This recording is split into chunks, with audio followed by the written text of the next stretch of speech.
start working on a creme anglaise. So a creme anglaise consists of your egg yolks, some sugar, bring it to a savion, whisk it up to a savion, get it over your heat as a bain-marie. So I've got a little pan of water on here heating up. Don't let the water make contact with the bottom of the bowl, just let the steam cook it gently, keep moving it around. And on another ring I'm going to heat up some cream and milk together, and I'm going to pour that over, whisk it in, and just keep moving it around. A little bit of vanilla, keep moving it around until it thickens slightly, and then you've got a really nice creme anglaise to go with your crumble. I'm just separating 4 eggs, so I don't need loads. Straight into my bowl.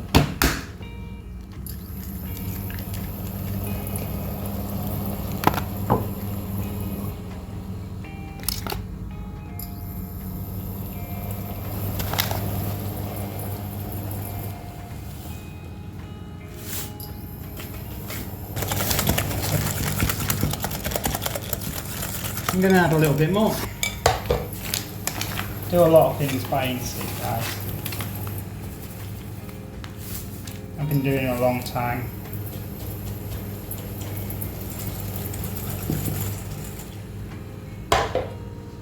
So it's 75 grams of sugar. That's nice and pale now as I'm whisking it. And it's starting to form ribbons. That's what we call ribbons.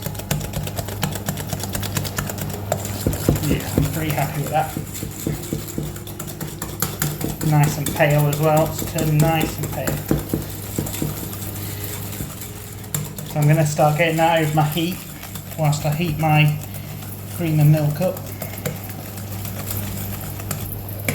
Again, I'm going to be moving it around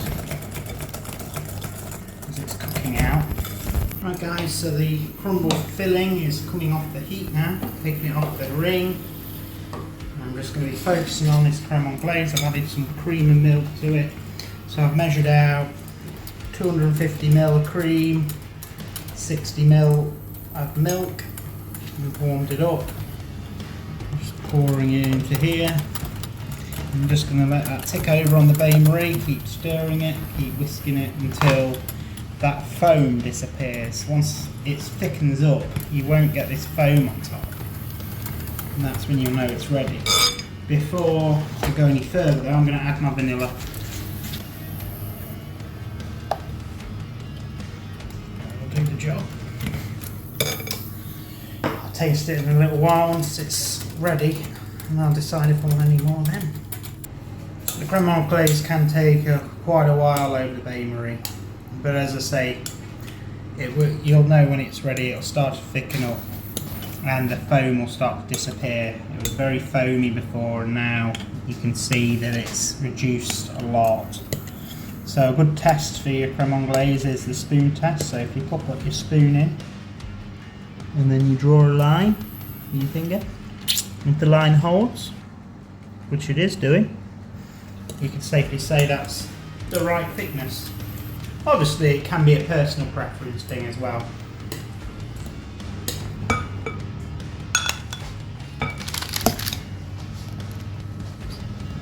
Do you want the creme anglaise all over, or do you just want us to dig in? We'll have it all over.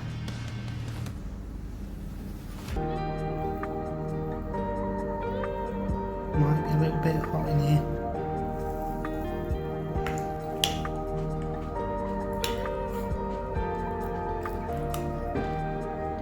What's the wife's verdict? It's very good, very tasty.